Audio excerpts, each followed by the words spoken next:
ராமலிங்காவயம்.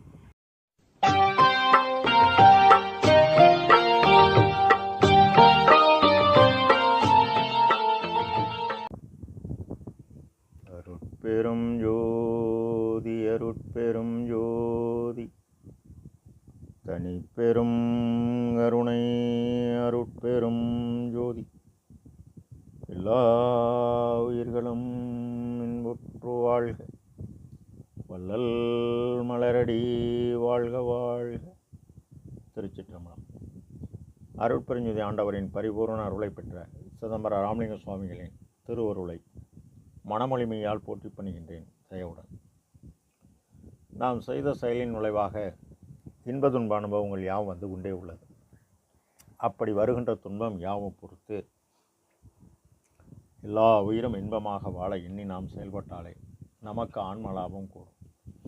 நம் பெருமான் சிவ புண்ணிய வேறு என்ற தலைப்பில் 9வது பாடலில் வேதமே விளங்க மெய்மையே வயங்க வெம்மையை நீக்கிட விமல வாதமே வழங்க வானமே முழங்க வையமே உய்ய ஓர் பரமநாதமே துணிக்க ஞானமே வடிவாய் நன்மணி மண்டிலே நடிக்கும் பாதம் பிடித்தேன் எனக்கிது போதும் பண்ணியதவம் பழித்ததுவே என இப்பாடலை பதிவு செய்கின்றார். அகவலிலே ஆகம முடிமேல் ஆரண முடிமேல் ஆக நின்று ஓங்கியது அருட்பெருஞ்சோதி வேதம் என்கின்றார். மேலும் வேத ஆகமங்களின் விளைவுக்கெல்லாம் ஆதார மாம்சவை அருட்பெருஞ்சோதி என்கின்றார்.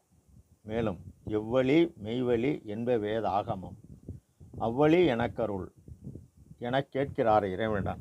இறைவன் வழங்குகிறார்.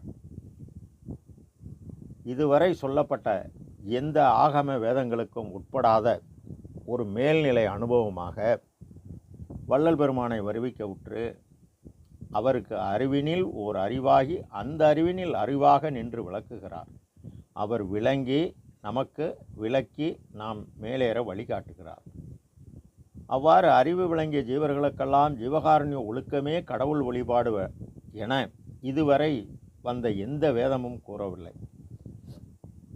பரவாகாரம் செய்து சித்துவாகிய ஆற்றலை பெற்று சத்துவாகிய அறிவுடன் இணைக்கணும் என ஆகம முடிகளும் அவைபுக முடிகளும் ஏது இதற்கரிதாம் என் தனி சத்தே.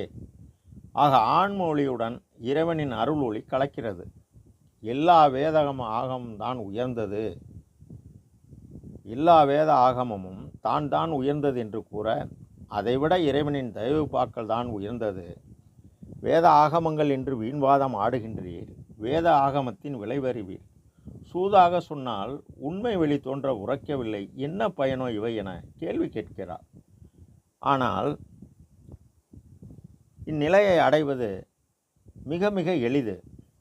எவ்வாறெனில் கடவுள் நிலையறிந்த அம்மாயமாக அருள் என்பது கடவுள் தயவு, ஜீவகாருண்யம் என்பது ஜீவர்கள் தயவு. நாம் ஜீவர்கள் தயவு செய்து நம்முடைய ஆற்றல் கூடி பாடுபட்டால் பலன் உண்டு. இதனை ஆகம முடிகளும் அவைபுகழ் முடிகளும் ஏகுதற்கரிதாம் எந்தனி சத்தே எனவும் இந்த என்றும் நிலைத்த தயவு பாக்கள் நம்மை நாம் செய்த பரோபகார செயல் நம்மை ஈரன் நிலை என ஏம்பும் மேல் நிலையில் பூரண சுகமாய் அறிவினில் ஓர் அறிவாய் பொருந்தும் மெய்ப்பொருள் என்கின்றார். அவ்வாறு பொருந்தும் பொழுது பூரண வடிவாய் பொங்கி மேல் ததும்பி ஆரண முடியுடன் ஆகம முடியும் கடந்தனது அறிவாம் கனகமேல் சமைதடு நடம் திகழ்கின்ற மெய்ஞான ஆரமுதே என்கின்றார். இந்த மெய்யறிவில் கிடைத்த மகாமந்திரத்தின் பொருள் உணர்ந்து நாம் செயல்படணும். மகாமந்திரம் என்பது சொல்வதல்ல, அது செயல்படுவது. ஆக வேத ஆகமங்கள் விரிவுகள் அனைத்தும் ஓத நின்று உளவாது ஓங்கும் மந்திரமே என்கின்றார். மெய்மையே வயங்க உண்மை, இயற்கையின் தன்மை, சத்து, பேருண்மை, இதுதான் முடிவான முடிவு. ஆதியும் அந்தமமில்லாதோர் அம்பலத்தாடும் ஜோதி தன்னையே நினையுங்கள், சுகம் பெற விளைவீர்கள். நீதி கொண்டு உரைத்தேன், இது மேலேறும் வீதி, மற்றைய வீதிகளெல்லாம் கீழ்ச்செல்லும் வீதி என்கின்றார். வெம்மையை நீக்கிட கடுமையானது, இந்த உயிருக்கு கடுமையானது மரணம்தான். அந்த மரணத்தை நீக்கிட மற்றறிவோம் என சிறிது தாழ்ந்திருப்பேனால் மரணம் பெறும் பெரும்பாவி வந்திடும் வந்தோ அதை சற்றும் நம்மாலே தடுக்க முடியாது. சமரச சுத்த சன்மார்க்க சங்கத்தவரல்லால் எட்டி நின்று தடுக்க வல்லார் இவ்வுலகில் இல்லை கண்டீர் என்கின்றார். ஆக இந்த சமரச சுத்த சத்திய சன்மார்க்க நெறி கடைபிடிக்கும் பொழுது மரணமிலா பெருவாழ்வில் வாழ்ந்திடலாம் கண்டீர், புனைந்துரையேன் பொய்புகளேன் சத்தியம் செய்து சொல்கின்றேன் என்கின்றார். ஆக காற்று நின்னா மூச்சு பூச்சு. ஆனால் அதே காற்றின் இயக்கம் மனம் ஜீவதயவு புரிந்து ஆற்றல் கூட உள்ளொளி கூடும். இந்த ஆற்றல் இறைவன் உபகார சக்தியால் ஆலிம ஒளியுடன் கூடினால் உயிர் ஒளி விளங்கும். அதுவே பலகாலம் தினசரி செய்ய இறைவன் கலக்கணும். அதாவது ஆன்ம ஒளியுடன் இறைவனின் வெள்ளொளி கலக்கணும். இதனை அகவலில் உள்ளொளி ஓங்கிட உயிரொளி விளங்கிட வெள்ளொளி காட்டிய மெய்யருட்கணலே என்பார்.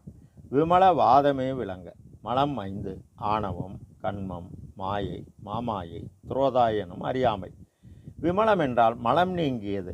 வாதம் என்றால் காற்று பித்தம் நெருப்பு சிலேட். பித்தம் வாதம் காற்று, பித்தம் நெருப்பு, சிலேட்டுமம் நீர். இங்கு முக்குற்றம் நீங்கி உரைமனம் கடந்த நிலையில் ஒளியாற்றல் பெற்று வானமே முழங்க வையமே உய்ய. மழை பெய்யும் போது முதலில் மின்னல் வரும், அப்புறம் இடி சப்தம் கேட்கும். அப்போது உலக உயிர் உய்ய மழை பெய்கிறது.